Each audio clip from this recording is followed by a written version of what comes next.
കോൺഗ്രസിനും B J പിക്കും പാലക്കാട് മണ്ഡലം വലിയ രീതിയിൽ നിർണായകമാണ്. അവിടെ ആര് ഭരണത്തിലേക്ക് വരുമെന്നുള്ളത് വലിയൊരു ചോദ്യചിഹ്നമായി നിൽക്കുമ്പോൾ ബി ജെ പിയെ നയിക്കാൻ അല്ലെങ്കിൽ ബി ജെ പിയുടെ സ്ഥാനാർത്ഥിയായി അവിടെ ശോഭാ സുരേന്ദ്രൻ മത്സരിക്കാൻ വരുന്നുണ്ട് എന്നുള്ള വാർത്തകളാണ് കേൾക്കുന്നത്. ശോഭാ സുരേന്ദ്രനെ കുറിച്ച് നമുക്കറിയാം, കൃത്യമായി എവിടെ മത്സരിച്ചാലും വലിയ രീതിയിൽ വോട്ട് പിടിക്കാൻ സാധിക്കുന്ന ഒരു വ്യക്തി എന്നുള്ള നിലയിൽ ശോഭാ സുരേന്ദ്രൻ കൃത്യമായ ഒരു ബേസ് കേരളത്തിൽ എവിടെയും ഉണ്ടാക്കി വെച്ചിട്ടുണ്ട് എന്നുള്ളതാണ്. പാലക്കാടിനെ സംബന്ധിച്ച് കോൺഗ്രസിന് ചെറിയൊരു ഇടിവ് നിൽക്കുന്ന സമയമായതുകൊണ്ട് തന്നെ ശോഭ മത്സരിച്ചാൽ വിജയം പൂർണ്ണമായും തള്ളിക്കളയാൻ സാധ്യമല്ല ബി ജെ പിക്ക് എന്നുള്ളതാണ് യാഥാർത്ഥ്യം. പക്ഷെ നമ്മുടെ പ്രധാന വിഷയം ഇതാണ്. തുഷാർ വെള്ളാപ്പള്ളി മത്സരിക്കാൻ തീരുമാനിച്ചിരുന്നു എന്നുള്ള വാർത്തകൾ സജീവമായിരുന്ന സമയത്ത് നിന്നും അവിടെ നിന്നും ശോഭാ സുരേന്ദ്രൻ മത്സര രംഗത്തേക്ക് വരുന്നു എന്ന് പറയുമ്പോൾ സ്വാഭാവികമായും തുഷാറോടെ മത്സരിക്കാതെ മാറി നിന്നത് ഒരർത്ഥത്തിൽ പറഞ്ഞാൽ നല്ല കാര്യമാണ്, അല്ലെങ്കിൽ അങ്ങനെ മാറി നിന്നതിനെ അഭിനന്ദിക്കുന്നുണ്ട് എന്നുള്ളതാണ് ബി ജെ പി നേതൃത്വത്തിന്റെ ഒരു സ്റ്റാൻഡ് എന്ന് പറയുന്നത്. ഇവിടെ തുഷാർ വെള്ളാപ്പള്ളി മാറി നിന്ന് ശോഭാ സുരേന്ദ്രനെ കൊണ്ടുവരുന്നു എന്ന് പറയുമ്പോൾ അതിന് പിന്നിൽ മറ്റെന്തെങ്കിലും ഒരു ഗൂഢലക്ഷ്യം ബി ജെ പിയുടെയും സി പി എമ്മിന്റെയും ഭാഗത്തുണ്ടോ എന്നുള്ളത് വലിയൊരു സംശയമായി തന്നെ നിലനിൽക്കുകയാണ്. കാരണം പാലക്കാട് തെരഞ്ഞെടുപ്പ് ചിത്രത്തിൽ സി പി എം ഇല്ല എന്നുള്ളത് ഏറെ ശ്രദ്ധേയമായ കാര്യമാണ്. പക്ഷേ ഹർഷ, ഇതിൽ ഒരു കാര്യം കൂടെ പറയണം. എന്നുവെച്ചാൽ ഈ പറയുന്ന രീതിയിൽ പാലക്കാട് നമ്മുടെ ശോഭാ സുരേന്ദ്രൻ മത്സരിക്കുന്നതിനകത്ത് ഒരു കാര്യമുണ്ട്, അത് ഹർഷയ്ക്ക് പറയാൻ കഴിയും. അതായത് എന്തുകൊണ്ട് അവർ മത്സരിക്കുന്നു വെച്ചാൽ, ഒരു വേള അവർക്ക് നഷ്ടപ്പെട്ടു പോയ മണ്ഡലമാണ് ഒരു കാരണം. പക്ഷേ രാഹുൽ മാങ്കൂട്ടം എന്ന് പറയുന്ന ഇപ്പോഴത്തെ MLA സ്ത്രീ വിഷയ പ്രശ്നങ്ങളിലാണ് അവർ പെട്ടത്. അതിന് സ്ത്രീകൾക്ക് വേണ്ടി ഒരു സ്ത്രീ മത്സരിക്കും. അത് തീർച്ചയായിട്ടും ഒരു സ്ട്രാറ്റജി തന്നെയായിരിക്കും. ആ ഒരു സൈഡിലൂടെ നമുക്ക് തള്ളിക്കളയാൻ സാധിക്കില്ല. കാരണം ഇത്രയും നാൾ ആലപ്പുഴയിൽ കായംകുളം മണ്ഡലത്തിൽ മത്സരിക്കാൻ സാധ്യതയുണ്ട്. അത് ഏറെ ശ്രദ്ധ കേന്ദ്രീകരിച്ചിരിക്കുന്ന വലിയ രീതിയിൽ സജീവ പ്രവർത്തനങ്ങൾ നടത്തിയിരുന്നിടത്തു നിന്നാണ് പെട്ടെന്ന് പാലക്കാടേക്ക് മാറുന്നു എന്നുള്ള വാർത്തകൾ വരുന്നത്. അപ്പോൾ സ്വാഭാവികമായും അങ്ങനെ ചിന്തിക്കുന്നതിൽ തെറ്റു പറയാൻ സാധിക്കില്ല എന്നുള്ളതാണ് യാഥാർത്ഥ്യം. ഇവിടെ ആ ഒരു ചോദ്യത്തിലേക്ക് വരുമ്പോഴത്തേക്ക്, ഇത് തുഷാർ വെള്ളാപ്പള്ളി പാലക്കാട് മത്സരിക്കുന്നതിൽ നിന്ന് മാറിയതിലെ തീരുമാനം നല്ലത് എന്ന് ബി ജെ പി നേതൃത്വം പറയുമ്പോൾ നമുക്ക് സ്വാഭാവികമായി ഈ കേരള സമൂഹത്തിൽ ചോദിക്കാനുള്ളത്, ഈ തുഷാർ വെള്ളാപ്പള്ളി നയിക്കുന്ന പാർട്ടി ഏത് പാർട്ടിയാണ്? BDJS. ഇത് നിങ്ങൾ കേട്ടിട്ടുണ്ടോ? ഈ കേരളത്തിലെ ഏതെങ്കിലും മനുഷ്യനറിയാവോ BDJS എന്ന് പറഞ്ഞാൽ? BDJS അല്ല, ഇവിടെ BDJS നമുക്ക് പൂർണ്ണമായും തള്ളിക്കളയാൻ സാധിക്കില്ല. ബി ജെ പിക്ക് ഇവിടെ അക്കൗണ്ട് തുറക്കാൻ, അല്ലെങ്കിൽ ബി ജെ പിക്ക് ഇവിടെ 20% വോട്ട് ഷെയർ ഉണ്ടാക്കാൻ BDJS ഒരു നിർണായക ഘടകമായിരുന്നു എന്നുള്ളത് യാഥാർത്ഥ്യമാണ്. SNDPയുടെ മുതിർന്ന നേതാവായ അല്ലെങ്കിൽ ഉന്നത നേതാവായ വെള്ളാപ്പള്ളി നടേശന്റെ പുത്രൻ സ്വാഭാവികമായും തുഷാർ വെള്ളാപ്പള്ളിക്ക് ഉണ്ടായിരുന്ന ഒരു സ്വീകാര്യത ഉണ്ടായിരുന്നു. അത് അല്ല, ഈ പറയുന്നത് പോലെ ബി ജെ പിയിലേക്ക് BDJS ചെന്ന സമയത്ത് BDJSന് കൃത്യമായ അക്കോമഡേഷൻ ബി ജെ പി നൽകിയിട്ടുണ്ടെങ്കിൽ അത് അവർക്ക് നേട്ടം ഉണ്ടായിരുന്നത് കൊണ്ടാണ്. പക്ഷേ ഇന്നത്തെ സാഹചര്യം അതിൽ മാറിയിട്ടുണ്ട്. പക്ഷെ ഞാനൊന്ന് പറഞ്ഞോട്ടെ, അതായത് BDJSനെ എന്തുകൊണ്ടാണ് ബി ജെ പി കൂടെ ചേർത്തെന്നറിയോ?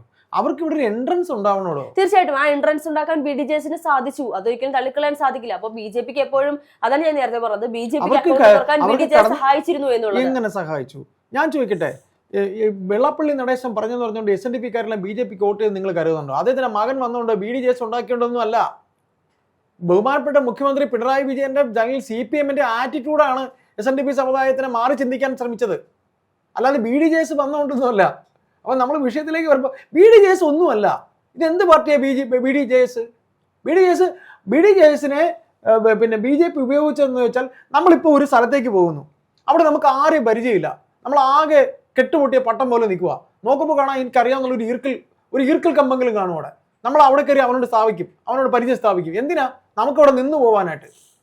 അപ്പൊ ആ നിന്ന് പോകുന്നതിന് വേണ്ടിയുള്ള ഒരു അടവ് മാത്രമായിരുന്നു, അല്ലാതെ BDJS ഒരു ചുക്കുമല്ല.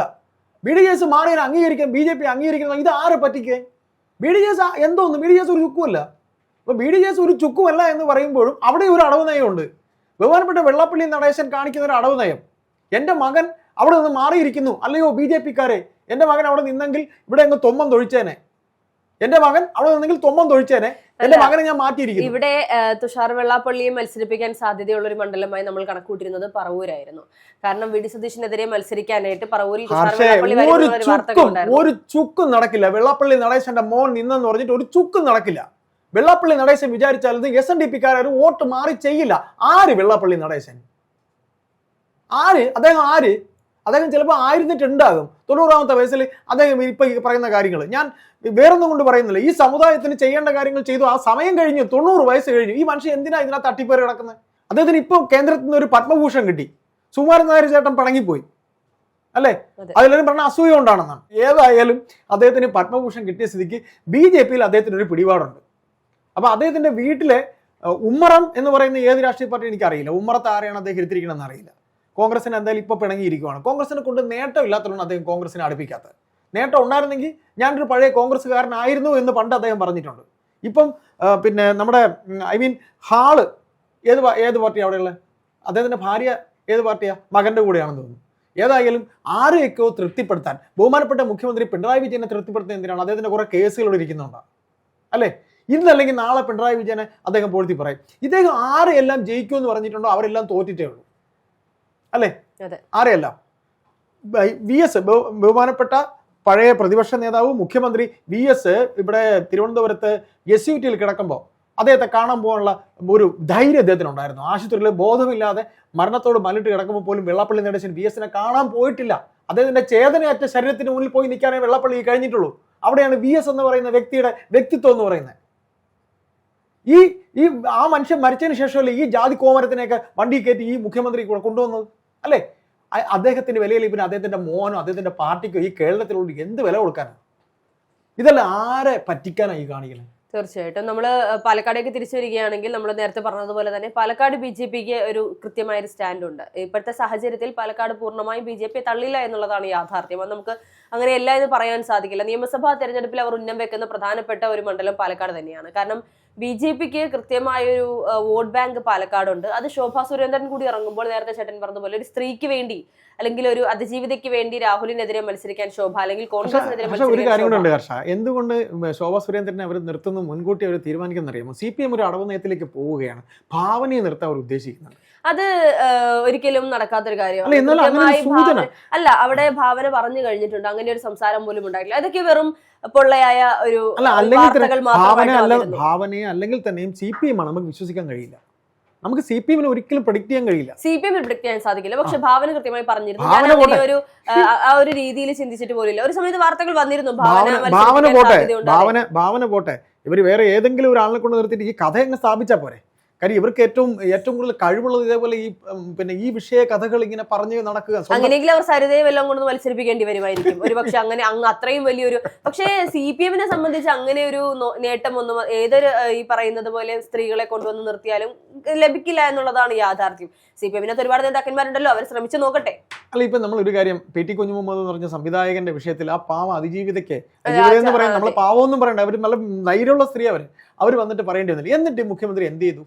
എന്നിട്ട് ഈ മുഖ്യമന്ത്രി ഈ നിമിഷം വരെ എന്ത് ചെയ്തു അല്ലെ? അപ്പോ PR ഏജൻസി നമ്മൾ വിഷയം മാറി. എനിക്ക് തോന്നുന്നു ഇനിയിപ്പോ പാലക്കാട് CPM-ന്റെ സ്ഥാനാർത്ഥിയായ രാഹുലിന്റെ ഏതെങ്കിലും ഒരു അതിജീവിതയെ, കാരണം ഇപ്പോൾ CPM-ന് കൃത്യമായി അറിയാലോ ഏതൊക്കെ അതിജീവിതമാരുണ്ട്, ആരൊക്കെയാണെന്നുള്ളത്.